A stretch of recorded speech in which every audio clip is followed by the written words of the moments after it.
O Comitê de Política Monetária, o colegiado do Banco Central responsável por gerir os juros do país, decidiu acelerar a alta na taxa de juros, que é a taxa básica de juros, na Selic.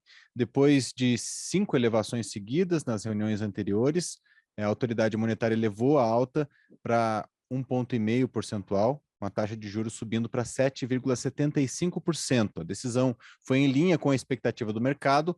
O Copom cita indicadores da economia brasileira que mostram evolução abaixo da esperada e a inflação também para o consumidor. Sobre esse assunto, conversamos agora com o economista Rogério Mori, professor da Escola de Economia da Fundação Getúlio Vargas. Professor, a definição da taxa básica de juros tem impacto na alta dos preços, na inflação dos alimentos, no IPCA. Queria que você explicasse de forma mais didática possível qual é o peso da taxa de juros, da taxa básica de juros na inflação atual. Obrigado por nos atender aqui na Band News FM. Obrigado.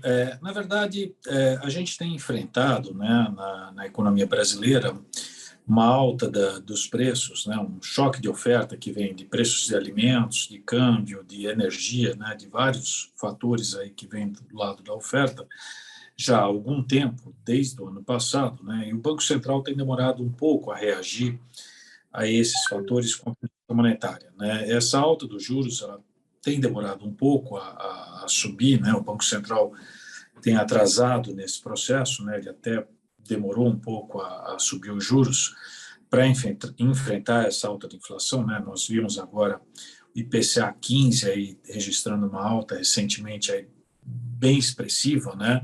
Quer dizer, o Banco Central deixou a inflação subir muito aí, quer dizer, uma inflação meio inevitável, mas a gente tem que olhar para frente, né? Quer dizer, o Banco Central ele tem que coibir essa inflação adiante, e essa inflação adiante se coíbe com juros. E isso, o Banco Central está atrasado nesse processo, quer dizer, esse 1,5 ainda é um efeito atrasado, quer dizer, já deveria ter sido lá atrás essa alta mais expressiva, nós ainda estamos com uma taxa de juros real negativa. Para se ter uma ideia, quando a gente teve uma inflação de 10,5%, em 2015, a Selic estava em 14,25. Né? Nós ainda estamos com uma taxa de juros real negativa nesse momento. Então, a inflação ainda vai continuar alta por um tempo. O IPCA, a inflação oficial do país, tem um acúmulo de 10,25% em 12 meses, teve uma alta bastante significativa no mês passado, como o senhor mencionou. Com a Selic subindo agora, pelo menos um pouco, não atingindo ainda a inflação, para os poupadores que tiveram perdas até agora, né? Daqui para frente, tem que mudar o investimento, porque ainda não vai conseguir bater a inflação, certo? Quem guarda dinheiro na poupança, por exemplo, não consegue ter nenhum rendimento ainda. Nesse momento, ainda a renda fixa, a poupança, ainda não é tão atrativo, né? Mas daqui para frente, mais um tempinho, eu acredito que do fim do ano para frente, a renda fixa, a poupança já começa a ser mais atrativa. Eu acho que renda variável, bolsa, daqui para frente mesmo, dólar nunca é um investimento. Eu não acho que dólar é algo para se investir. Dólar a gente compra para viajar e ponto, tá? Mas eu acho que quem está pensando em investimento, renda fixa, mais ou menos a partir de dezembro já vai ver aí um ganho mais positivo aí nas suas aplicações do fim do ano para frente, nesse tipo de investimento. Então, eu acho que juros positivo daqui para frente, acho que o Copom vai continuar nessa trajetória de alta nos próximos meses, até porque a inflação não vai ceder no curto prazo. Professor, a gente sabe que no Brasil os juros cobrados das pessoas e das empresas ele é muito maior do que a taxa Selic historicamente, né? Já, enfim, é um dos juros mais altos do país. Mas quando a Selic sobe, também tem impacto nesse juro cobrado para os empréstimos, para as pessoas e para as empresas, por exemplo, fazer empréstimos para algum investimento numa empresa ou para as pessoas que estão endividadas, enfim, não é um bom momento também?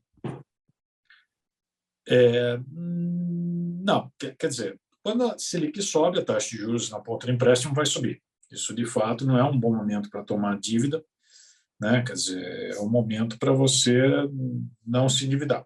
Quer dizer, esse é o sinal que o Banco Central está dando, né? Não é um momento para tomar empréstimo, não é um momento para se endividar, é um momento para economizar, tá? É um momento para guardar dinheiro, quem tem essa possibilidade, e fazer isso nesse momento, tá?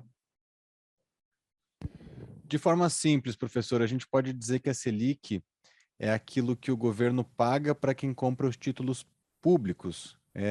Como é que isso regula também a forma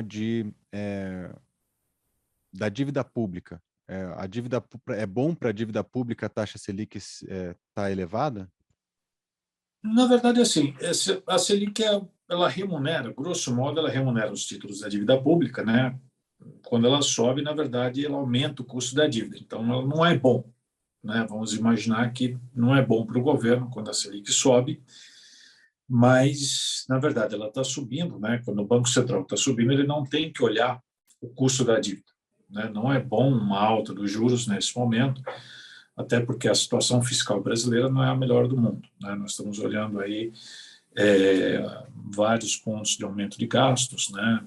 Até a questão do teto de gastos aí sendo questionado, né? Com aumento aí de auxílios emergenciais, né? Que estão sendo colocados.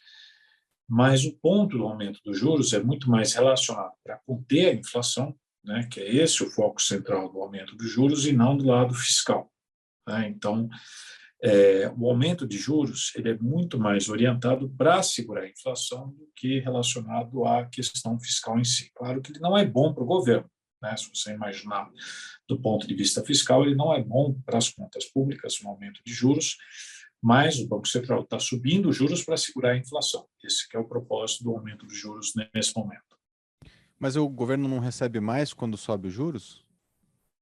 Não, na verdade ele paga mais, né? Na Paga verdade, mais. quando sobe os juros ele está pagando mais, né? A dívida ela remunera, né? O governo ele está endividado e ele está pagando juros sobre essa dívida pública. Então, aquele aplicador, quem tem aplicações financeiras que ganham juros, essa remuneração vai ser sobre juros que é o CDI, que é basicamente vinculado à taxa Selic, né? Muito próximo a isso, que é os juros que o governo está pagando, né? Então, quando está subindo a taxa Selic, o governo está gastando mais. Então, quando a taxa Selic está subindo, o governo está gastando mais para remunerar juros. Então, a alta da taxa Selic não é benéfico para o governo dentro dessa ótica. Quais são as outras ferramentas que o governo tem, que a economia, de maneira geral, tem para conter a inflação? Porque essa é uma delas. O que é que pode ou deve ser feito pelo país, de maneira geral, para conter a inflação que tem assumido uma rota de subida nos últimos meses? É uma boa saída, né? Seria você aumentar os investimentos produtivos, né? Quer dizer, seria uma alternativa. Você seria aumentar os investimentos, né? Você aumentar aí a nossa capacidade produtiva, mas isso não é algo que tem uma resposta no curto prazo, né? Leva-se tempo para aumentar a capacidade produtiva no país, né? A gente, por exemplo, eliminar esse problema de energia que nós temos, né? Que é uma questão que está relacionada à questão climática, à questão da geração de energia em si. Então, não é algo que a gente soluciona no curto prazo. Então, não é um problema que a gente soluciona aí no curto prazo, né? Então, não é algo que a gente consegue resolver assim de um problema de curto prazo. Então, não tem muito uma solução. Outra alternativa seria o governo reduzir seus gastos, né? Mas também não é algo que o governo vai conseguir fazer no curto prazo. Quer dizer, não tem muito onde o governo conseguir espremer seus gastos no curto prazo, né? Dadas as demandas que a gente tem aí do lado social, do lado dos gastos do governo nesse momento. Então, não tem muito por onde a gente conseguir segurar a demanda, né? A demanda agregada como um todo, e segurar a inflação por outras vias que não sejam os juros nesse momento, né? Então, acaba batendo aí nesse instrumento de política monetária, que é a alta de juros que a gente está vendo aí que o Banco Central está utilizando nesse momento. Muitos analistas esperam para o ano que vem juros alcançando 2 dígitos. Quais são as consequências disso? Como o senhor falou, chegou a esse aumento agora com atraso, mas há uma tendência de aumento constante nas próximas reuniões do Banco Central. Sim, eu acredito que a taxa de juros deve subir, né? Como eu falei, 2015, né? Vamos pegar como exemplo mais recente, né? Que foi um momento que a gente teve de recomposição de tarifa da energia elétrica, que foi até diferente do que a gente teve nesse momento, né? Naquele momento, a gente teve uma recomposição de tarifa de energia elétrica, né? Vamos lembrar que em 2015 o PIB brasileiro caiu, diferentemente desse ano, que é um ano que nós estamos crescendo. Naquele ano, a gente só teve a recomposição de tarifa, então, esse ano, a gente tem mais fatores. Além de energia elétrica, a gente tem combustíveis, a gente tem alimentos, a gente tem câmbio, então, a gente tem muito mais fatores de pressão de inflação, né? Pressionando os preços, então, são muito mais fatores de pressão de preços, né? E um PIB que não está caindo, está crescendo. E para o ano que vem, a gente também tem aí um cenário de PIB que não é de queda, né? A própria política fiscal é uma política fiscal expansionista, né? Os próprios gastos do governo tendem a crescer, né? A gente não vê aí o governo federal imaginando que a gente vai cortar gastos no ano que vem, nenhum governo estadual também vai cortar gastos. Nós estamos vendo um ano eleitoral, onde não se imagina corte de gastos em ano eleitoral, então não é uma política fiscal contracionista. Então, não imagino assim um cenário de inflação que vá desacelerar naturalmente, como o mercado está imaginando no ano que vem. Acho que o mercado está sendo muito otimista, imaginando que a inflação vai cair de 10% para 4% no ano que vem. Né? Em 2015, nós estávamos em 10% com uma Selic de 14,25%. Né, com o PIB caindo 3%. Né, e a Selic ficou em 14% até 2016, mais ou menos outubro de 2016, com o PIB caindo 3% em 2016 também. E o IPCA fechou em 6%. Né, quer dizer, bem diferente do que os 4% que o mercado está imaginando no ano que vem. A inflação tem uma inércia muito grande no Brasil. Tá? Isso que nós estamos vendo é só o início da inflação. Tá? É só o começo da inflação brasileira, né? Porque assim, o cabeleireiro tem o quê? Ele teve um choque de energia elétrica, né? Ele tem um aumento do preço do alimento, ele tem o aumento do custo do transporte que ele vai repassar no corte de cabelo, né? O restaurante é a mesma coisa. Então, todos esses preços, né? Se você imaginar a educação, quem tem filho na escola está vendo o preço de mensalidade escolar, o aluguel também, isso tem uma inércia a inflação brasileira que é imensa. Então, ela não vai cair a 4%, rapidamente, nem por decreto, né? Nem com o congelamento que a gente está vendo em outros países, né? Similares aqui no Brasil.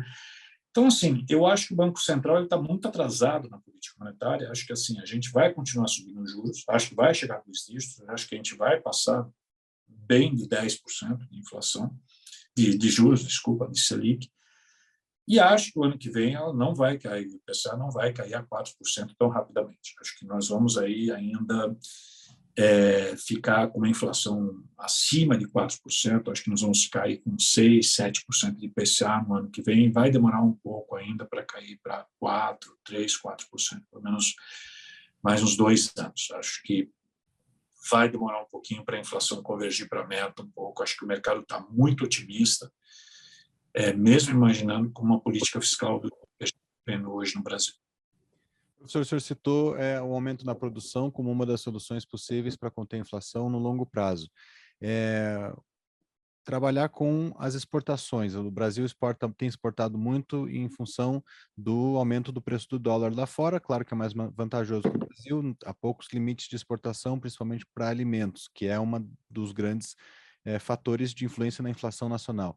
Existe alguma medida que o país possa tomar para impedir que a exportação ultrapasse limites aceitáveis, vamos dizer assim, se é que isso existe, se existe um controle emergencial que impeça o país de exportar? Não, a experiência tem mostrado que isso não tem dado certo, né? A Argentina tem colocado esses limites aí, imposto de exportação, né? O país tem dado uns desastres horrorosos, o mercado tem perdido, isso tem sido assim medidas heterodoxas absolutamente sem sentido, quer dizer, não tem funcionado, quer dizer, você tentar controlar quantitativamente, não tem funcionado nem um pouco esse tipo de política de colocar algum imposto de exportação para tentar conter o mercado. Na verdade, os exportadores perdem mercado, o país perde divisas e acaba não funcionando para controlar a inflação. Vídeo o que está acontecendo na Argentina, que nós estamos vendo até uma volta ao passado de congelamento de preços, né, que é algo que foi abandonado, não funcionou nos anos 80, nem nos anos 90 no Brasil, e foi abandonado completamente, não tem sentido nenhum. Né? O senhor mencionou, a gente está na véspera do ano eleitoral, né? E essa proposta pode ser trazida para a mesa. É provável que alguém faça essa proposta, né? Pode, pode. Espero que não seja levado muito a sério. Mas estamos aí, né? Brasil é Brasil. Tá certo. A gente conversa com o economista Rogério Mori, professor da Fundação Getúlio Vargas. Professor, obrigado pela entrevista, obrigado pelas informações. Obrigado.